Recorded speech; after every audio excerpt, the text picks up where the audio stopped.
Returning peaceful life to Ukraine, President Nazarbayev, as an experienced and respected politician, may become a mediator in the crisis.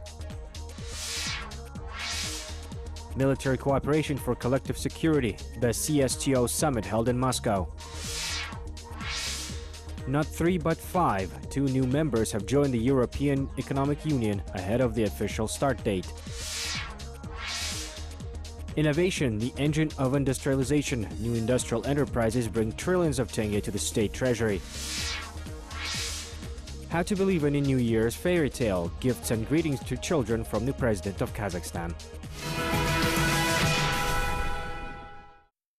Good evening, I am Andrei Tarakov, and this is Kazakhstan Weekly, where we summarize the major local and international news of the past week. Our tonight's guest is a non-public figure, Adil Akhmetov. Mr. Akhmetov, good evening. Good evening. Kazakhstan has once again offered intermediary services in the settlement of the Russian-Ukrainian conflict. On Monday, Nursultan Nazarbayev paid one-day walking visit to Kiev at the invitation of Ukrainian President Petro Poroshenko. Nazarbayev also spoke with the Prime Minister Arseniy Yatsenyuk and held talks in the expanded format. Ukraine is a country that is very close to Kazakhstan, given the common Soviet past and the present level of political and economic cooperation. Moreover, according to President Nazarbayev, there is a living bridge between two countries. There are about 330,000 Kazakh citizens of Ukrainian nationality, and that's why Kazakhstan sincerely wishes Ukraine a speedy recovery from the crisis. Presidents Nazarbayev and Poroshenko already had an opportunity to exchange views and ways out of current situation at the end of August in Minsk. This time, Nursultan Nazarbayev noted that Minsk agreements are supported by the related parties. Kazakh president has congratulated Poroshenko on the successful parliamentary elections and the formation of the new government, and expressed readiness to fully support the peaceful process in Donbass. Nazarbayev is convinced that the root of the problem lies in the effective guarantee and observance of human rights of minorities, and mentioned that Kazakhstan is a positive example of interethnic accord. The unique institution called Kazakhstan People's Assembly and about 40 additional national and cultural centers are active in Kazakhstan today.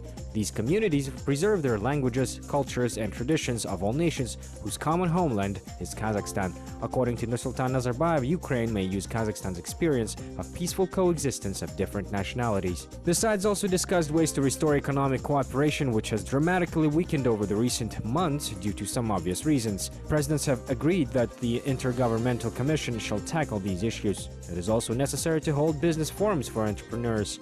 Kazakhstan is interested in the Ukrainian agricultural and municipal engineering. The country is ready to purchase the products of agricultural sector. According to Poroshenko's press service, leaders of two countries have reached an agreement to enhance cooperation in energy, engineering, aircraft construction, aerospace industries, and in the military technical spheres. After negotiations in Kiev, Ukrainian media also reported about future supplies of Ikibastuz coal to Ukraine. The conflict on the territory of Donbass has led to a shortage of coal. Coal from Kazakhstan is expected to help to compensate this shortage. There is an opportunity to get out of the situation because of the confrontation. Sanctions against each other lead nowhere. I think it is possible to find a way out, to restore the situation, to restore relations between our countries, including Russia, which is our main trade partner. Nursultan Nazarbayev and I have firmly agreed to follow the policies and practices described in the Minsk agreements as the basis for the settlement of the conflict in the east of Ukraine. Our position regarding Ukraine's territorial integrity remains indestructible, as we say in Ukrainian. Mobilization of the whole world's efforts to secure peace process will be based on Minsk agreements. Mr. Akhmetov, Nursultan Nazarbayev has offered his assistance to solve the Ukrainian problem and mentioned that Kazakhstan don't support any party of the conflict. What do you think? Is assistance of Kazakhstan actual today? I would say yes, because Ukraine is undergoing a very difficult period in its history, in the modern history, because of the situation between Russia and Ukraine, and because of the civil war which has been going on for many months. Practically 1 year. 1 year. The economy of Ukraine has suffered a lot, and a lot of people died. And that's why our president's working visit is, I would say, a very important action. And it's, as President Nazarbayev has underlined, that it's an action of will. Just Kazakhstan doesn't support either side, neither side. But Kazakhstan wants that this crisis was over as soon as possible, because these sanctions, this civil war doesn't bring any good to the country. And besides that, as you have mentioned, that Kazakhstan and Ukraine are partner countries. They used to be partner countries historically. Economic ties were strong, and during the visit, the two presidents, I mean Nursultan Nazarbayev and the President of Ukraine, discussed a lot of issues, and Nazarbayev expressed readiness that the situation should be tackled by the Intergovernmental Commission, because Kazakhstan is keenly interested in developing economic ties with Ukraine, especially in engineering area, in energy sector, in aircraft building, industry, military sector also. And I think this discussion was very important. To my mind, Russia is also keenly interested that this crisis should be over very soon, because as we see from the mass media, a lot of humanitarian aid goes from Russia to Ukraine. And the problem with Crimea is also, for example, just yesterday I saw that Crimea was cut off electricity. Yes. And the water supply problem also exists. That's why the sooner the crisis is over, the better for both countries.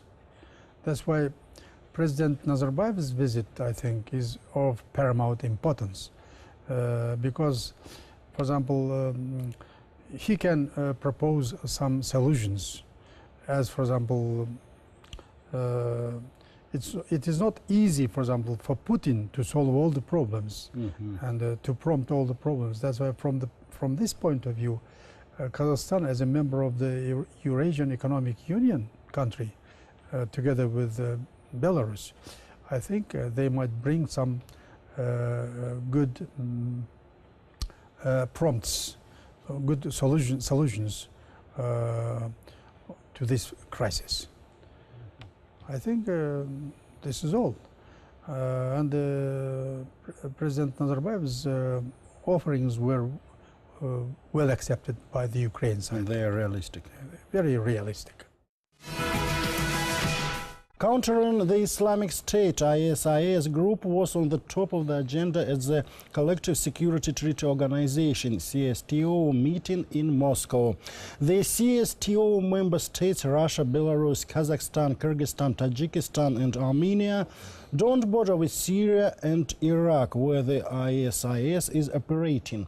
But the Islamic State also threatens the provinces of Afghanistan, where Tajikistan, one of the CSTO members, shares a common border with the country. And if terrorists cross into Tajikistan, they will endanger the whole Central Asian region and Russia.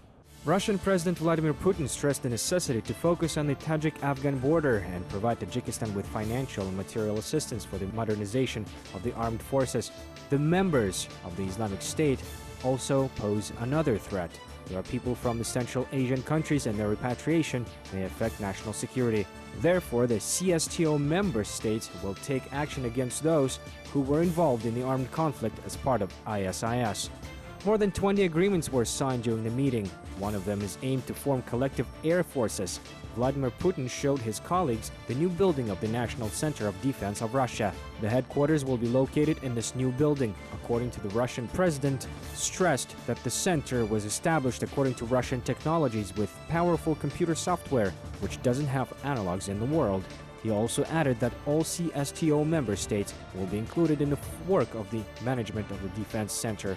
Chairmanship of the organization was transferred from Russia to Tajikistan. President of Tajikistan, Emomali Rahmon, told that during the tenure of the CSTO, an important objective of Dushanbe will be the adoption of anti-drug strategy until 2020. This document is also related to the security of all countries of the organization, as well as Afghanistan, which borders with Tajikistan. More than 90% of the world production of heroin comes from Afghanistan. All changes dynamically, the old problems are exacerbated, new ones appear.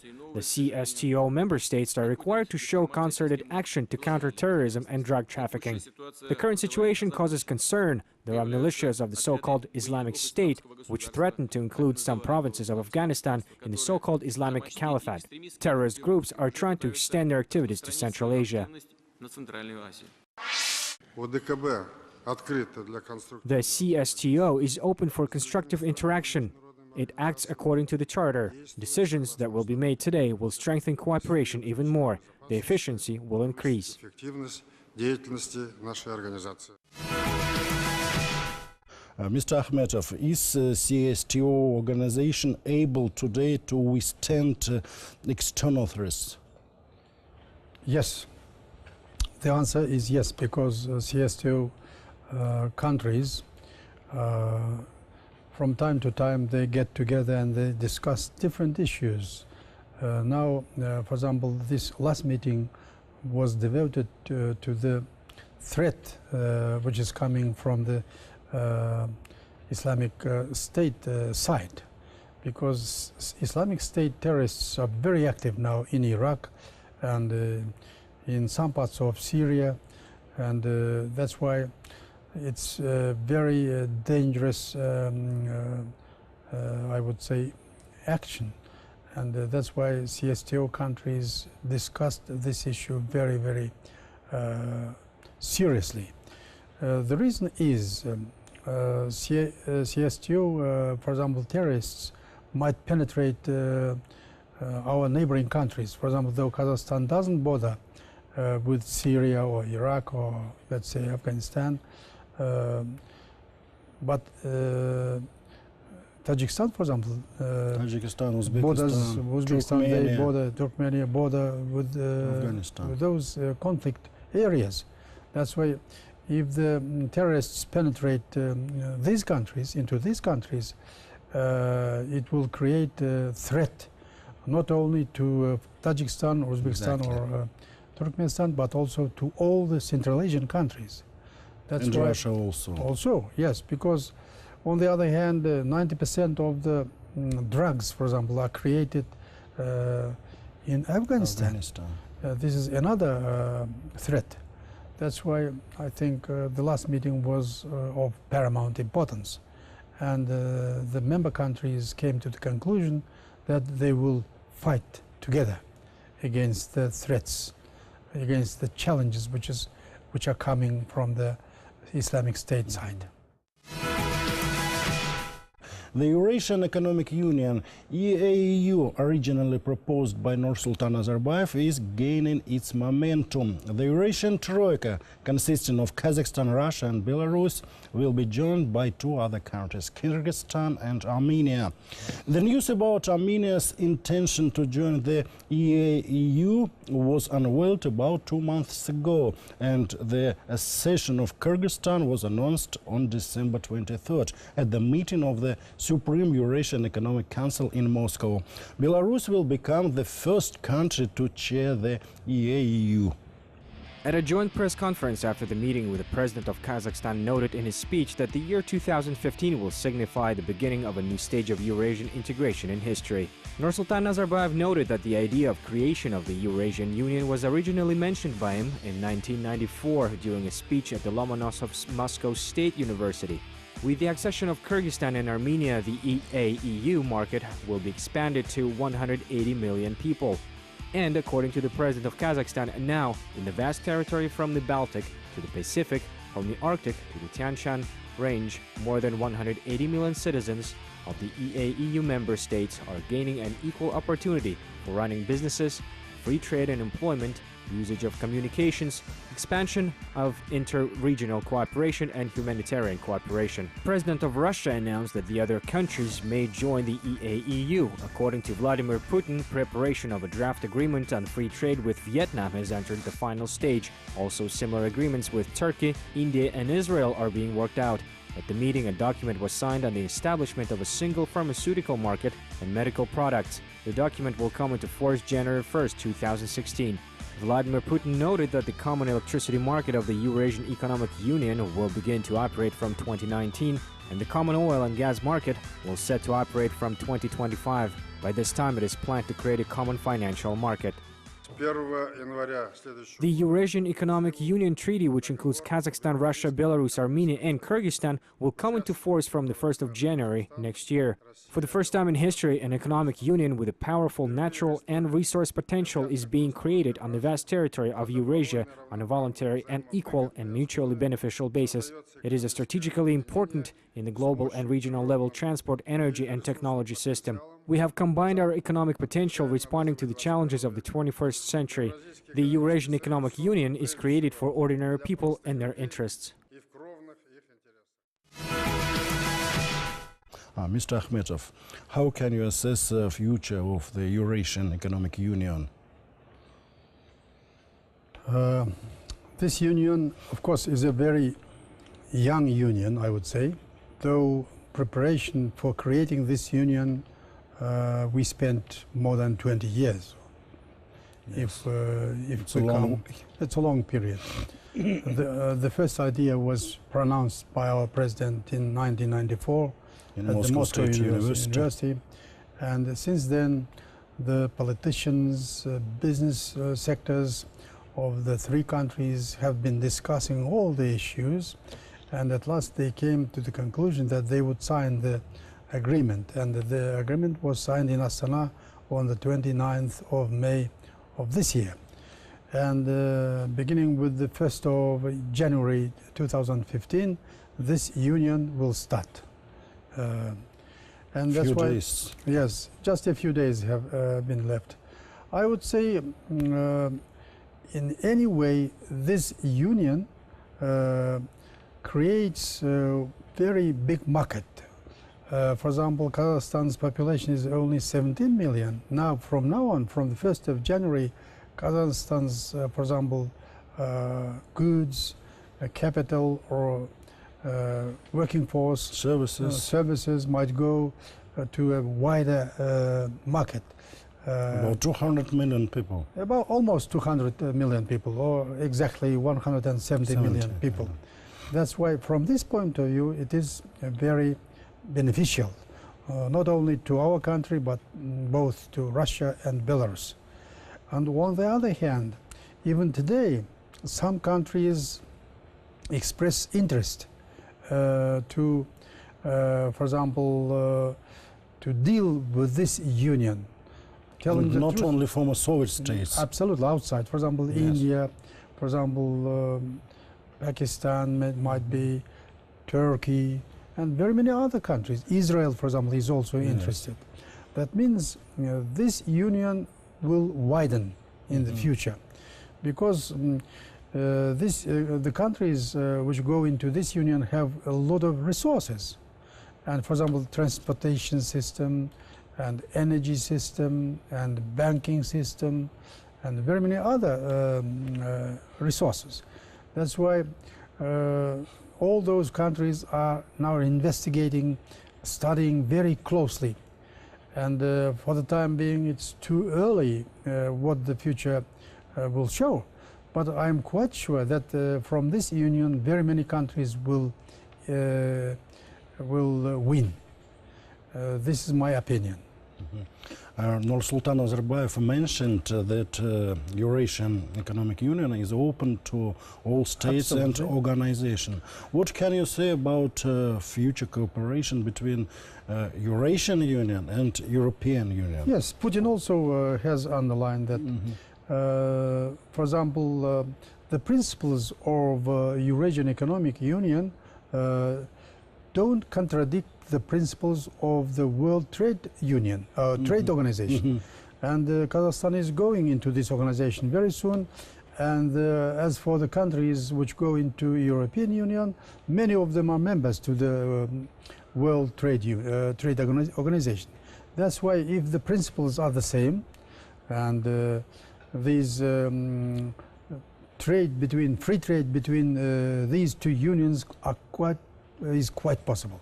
Mm-hmm. Absolutely, because principles don't contradict each other.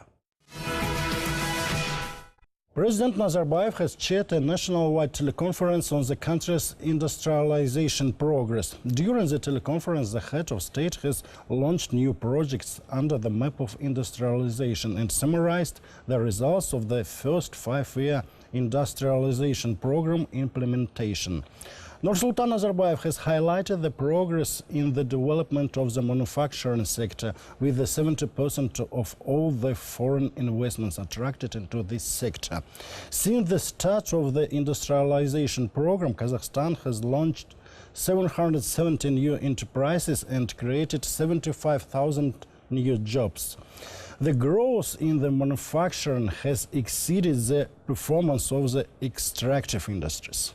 During the teleconference, the president has launched 15 new businesses, including a terminal for storage and handling of oil in Mangistau, Aktobe rail and beam factory, sewing and knitting factory in Almaty, Uralsk transformer factory, carpet factory in South Kazakhstan region, and wind power plant in Zhambyl region. Warehouses of A class will give new impetus to the industrial development of the capital. It will solve the problem of cargo disposition for participants of the Expo 2017. Gold processing plant was launched in Karaganda region. It will implement the full production cycle from gold ore mining to ingot melting. The best technology is introduced, which allows extracting the most precious metal from the ore. In recent years, infrastructure's industrialization base has been significantly expanded. In this sense, Kazakhstan is the world record holder because it has built about 4,000 kilometers of highways and 1,700 kilometers of railways. Industrialization is already bringing the system returns on the investment funds, while the invested funds are returned back to the budget in trillions of tenge. The president believes that it is necessary to create about 100,000 new jobs annually to maintain a stable 6% growth of the national economy. This direction will be one of the evaluation criteria of the regional authorities. In addition, Nursultan Nazarbayev proposed to establish the Order of Labor Glory and a special state prize for innovators. Also, the results of national contest Altin Sapa for high-quality goods and services and Paris for the social responsibility of business have been summed up on Industrialization Day. We are now initiating the new industrialization, and we know that it will be difficult. I know that not everything is 100% perfect. I have criticized the ministers, mayors, and the national companies on many occasions, and no one promised an easy promenade towards the industrialization. The world practice shows that industrialization is always a tough progress, and it takes time. As I said earlier, on average in other countries, it takes about 30-40 years. Mr. Akhmetov, Nursultan Nazarbayev has made a clear statement that the growth rate in the manufacturing sector has surpassed the growth rate of the extractive industries. What can you say about this? Can we call it the turning point of our economy? Yes, you are quite right. It is the turning point of our economy. If we compare the manufacturing sector with the resources extracting sector, earlier resources extracting sector was prevailing, and the percentage of this sector was very high. Yes. And now, due to the fact that Kazakhstan has already finalized the first 5-year innovative industrial programs, Kazakhstan has achieved a lot of results, positive results. And a lot of enterprises have been set up in this sector. A lot of jobs. And also a lot of jobs, almost 70,000 jobs. And yesterday, Nazarbayev finalized this 5-year industrial programs implementation, and openly said that now we have reached the target, a certain target. Now manufacturing sector is growing from day to day. This is a good sign. In this connection, I would like to say that Kazakhstan now Kazakhstan has avoided Dutch disease. Because what is Dutch disease? For example, it comes from Holland, from Netherlands. Once, for example, there was a lot of gas deposits, for example, in that country, and the Holland paid a lot of attention to this sector, and other sectors have been lagging behind, and that's why it failed the whole economy. And as for Kazakhstan, taking into consideration the experience of Netherlands, parallelly began to develop other sectors. That's why the results are, we are witnessing good results. That's why now Kazakhstan has diversified its economy. For example, industry is coming up. Now second five-year program is coming. It will start from the 1st of January.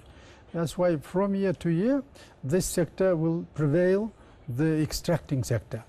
That's why we should be very proud of it, and from now on we will not depend only on oil and gas. We will natural resources.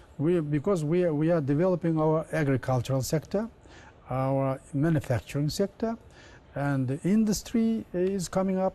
That's why the future will be much better than compared today. Today's, for example, state of the country. Kazakhstan and the whole world is in anticipation of the most courted and wonderful holidays New Year.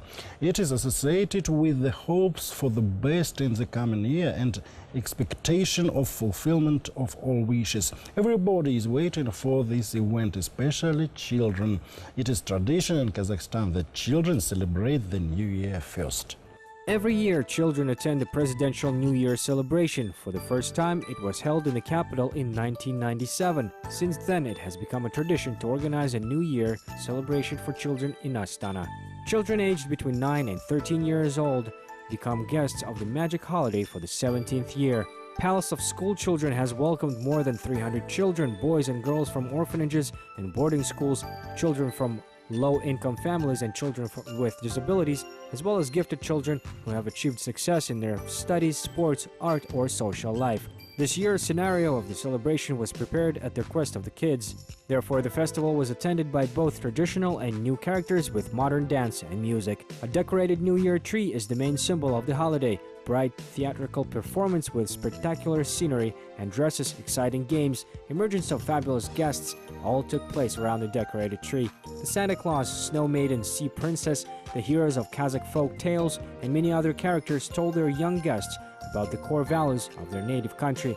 On this day, a fairy tale came to life and carried the kids into the wonderful world of childhood. Nursultan Nazarbayev has sent a video message to children in which he congratulated the youngsters about the upcoming New Year and expressed his warmest wishes. Almost a month before the official start of the New Year celebrations, Kazakhstan's president lit the main New Year tree of the country in Astana.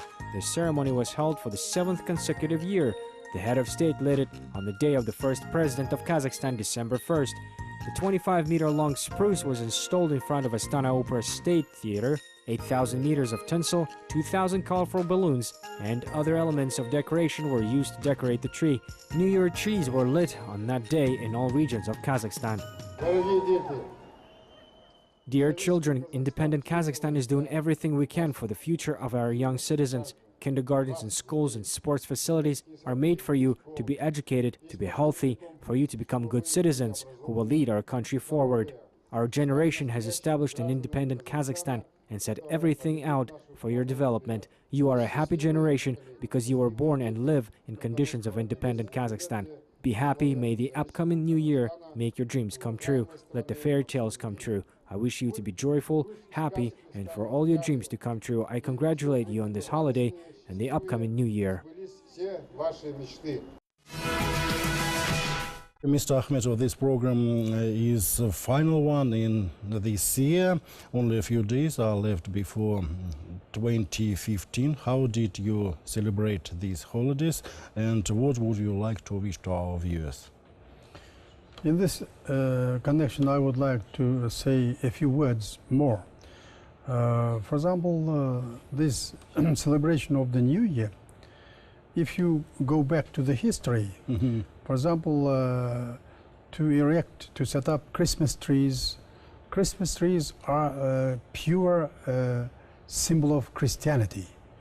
And in Kazakhstan, for example, New Year, for example, holiday, is not a religious holiday. It has some relation to the, for example, fir trees, but mostly it is a sort of one of the holidays related to the New Year, because according to the Gregorian calendar, the New Year usually starts with the 1st of January. And this holiday is a beloved holiday of children, as you have said.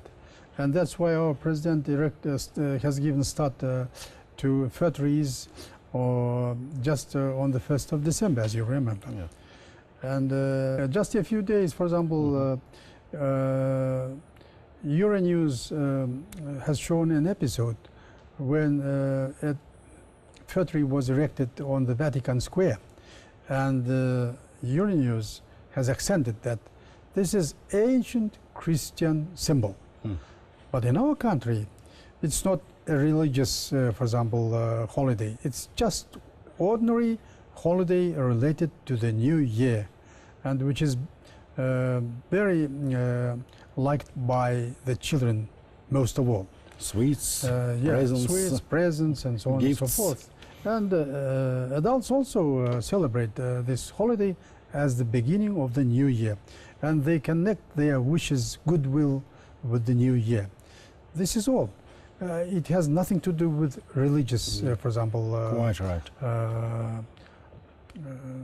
For example, religious background. That's why Christmas is religion. Yeah. New Year. New Year is just for children. For children. And I wish, in this connection, I would like to wish a happy New Year to all the citizens of Kazakhstan and to you also. I wish all your wishes come true in the new year. Thank you very much. Thank you for your time and perspectives. See you in the next program once again. The long-awaited holiday season is approaching too fast. On behalf of the Kazakhstan Weekly program crew, I would like to congratulate you on the holiday season and wish you peace, prosperity and good luck in the new year. Goodbye and good luck.